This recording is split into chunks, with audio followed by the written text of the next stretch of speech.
Straight cash, homie.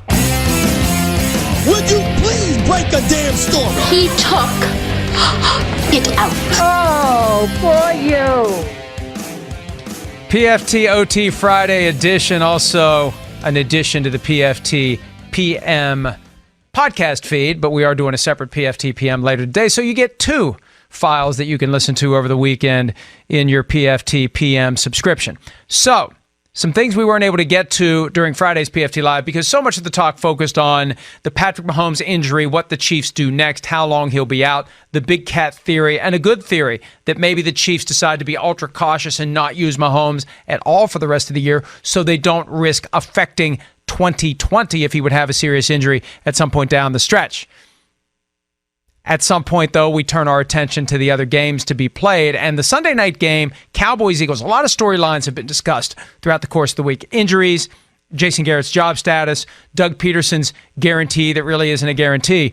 But Fletcher Cox has kind of been lost in all of this. Dominant presence for the Eagles defense. Hasn't been as good as he's been in past years. And it dates back to that foot injury he suffered against the Saints in the divisional round where the Eagles almost ended up winning the game. Cox has been getting better and better, and he says he knows he needs to be better, but he acknowledges he has been improving, and he was better against the Vikings than what we had seen.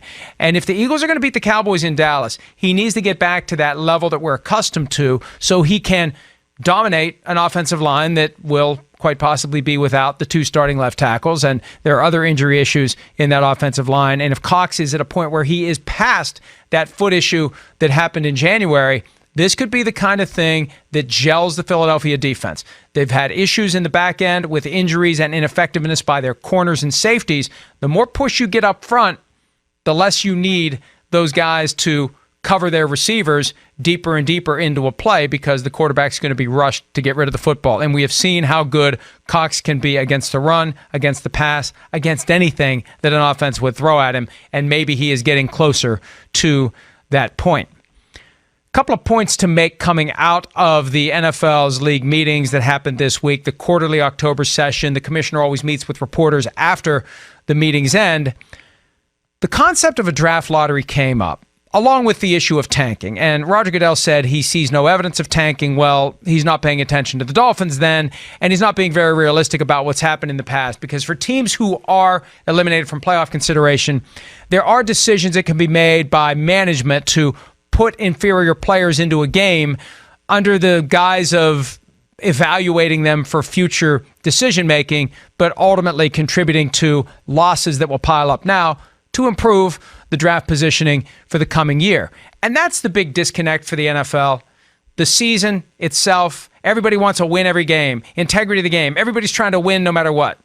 And then here comes April, and it's clear that there is a reward for how poorly you finish during the season. So there is an incentive at some point. I'm not saying it should be a week one tank like the Dolphins are doing, but at some point you realize it's just over. So if we're going to be 2-14 or we're going to be 4-12, what difference does it make? Well, it doesn't make any difference in the standings, but it does make a difference in where you're going to be when it's time to draft.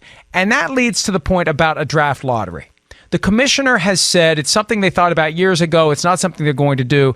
I firmly believe that they don't want to do a draft lottery because that would blur that firewall that they currently have between integrity of the game during the season and the reward for being bad in April.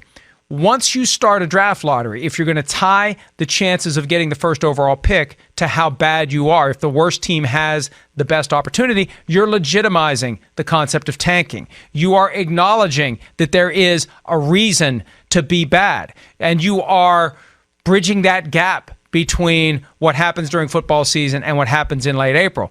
Everybody knows it's there anyway. That's what's weird about this. It's almost like the NFL's approach to gambling before it became legalized. Everybody knew it was there, but the NFL acted like it wasn't. Now, with tanking, everybody knows it's there, but the NFL is going to continue to act like it isn't because it really does diminish the product in December if you acknowledge and approve of the concept that teams aren't going to try to win. So a draft lottery would be great. That's what makes it more astounding that they won't consider it. Right now in the offseason, we've got the scouting combine, free agency, and the draft as the three major tent poles for generating revenue at a time when no football games are being played. If you would have a draft lottery, think about what a big deal it would be.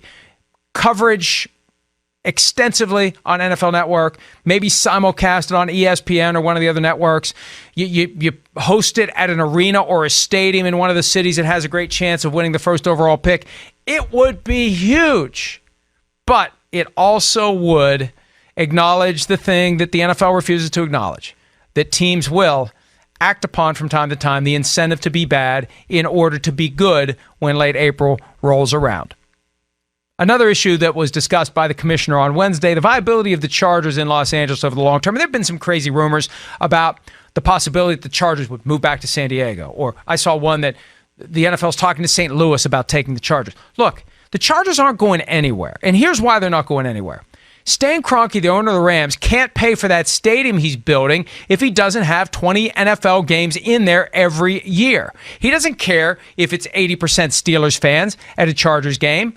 He doesn't care if it's half empty. As long as money is coming through, that money is going to help him pay for that stadium. He's not going to let the Chargers out of this lease, especially since he could have had the Raiders instead. And I don't think he wanted the Raiders because the Raiders would have taken over the market the way the Rams have. But now he has the Chargers. He's not letting them go. The lease is signed, sealed, delivered. The Chargers are not getting out of it, and the league is not going to let them get out of it. The problem is, now the commissioner said he's not concerned about the viability. The problem is that visiting fans are the ones who are overrunning the stadium the Chargers are currently playing in, and I think it's going to continue when they move into the new stadium they're going to share with the Rams. And from the league's perspective, as long as the seats are full of human beings, it doesn't matter what colors they're wearing because they're going to buy overpriced beer, they're going to buy overpriced food, they're going to buy overpriced merchandise. I think the only reality is you got to stock more merchandise from the opposing team, because you're going to have people there who want to buy Steelers stuff when the Steelers return 8 years from now. But there are, see, the way that the schedule is set up, every team comes to your stadium once every 8 years. And some of these teams, like the Raiders, are going to be there every year. They have a huge following in LA. The Chiefs are going to be there every year. The Broncos are going to be there every year. Teams in the AFC, the Steelers could be there more frequently. If they were in the other conference, it would be once every 8 years. I'm wrong. They could be there every year or every other year the way that the scheduling formula works out. So the NFL will continue to make money.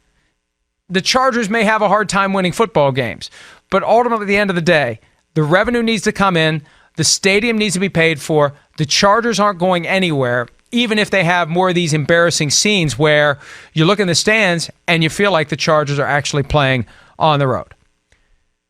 This weekend in Green Bay, the Packers take on the Oakland Raiders, and if and when Derek Carr is sacked by any of the Packers' pass rushers, don't expect to see any celebrations. Matt LaFleur has ended the post-sack celebrations that guys like Zadarius Smith have been doing, and the concern is this. It takes too long, right? What if the offense is going to rush to the line of scrimmage for a fourth down play? Fourth and short, they're going to go for it. Well, it wouldn't be that short after a sack, but you get my point. They're rushing to the line, and you've got a guy who's 10 yards into the backfield who's got to hustle back, and maybe he's not going to be ready for the next snap. Or what if the punt team's got to get on the field? Whatever the case may be, there is a reason, even though the NFL has relaxed the rules regarding celebrations, there is a strategic reason to getting back to where you need to be or getting off the field so the next play can happen, and that's what Matt LaFleur wants Zadarius Smith and the rest of the Packers to stop doing. So hopefully you enjoyed the Zadarius Smith sack dances while they lasted, because they will be happening no more. Even though he may have plenty of sacks, we won't see the celebrations. And now we can celebrate the fact that the week is over. PFT PM coming up later today with the full Greg Olsen interview. Updates all weekend long at ProFootballTalk.com. Week 7 already here. PFT Live back on Monday. Everybody enjoy the games. Watch the games, especially Sunday night's game between the Eagles and the Cowboys. Have a great weekend.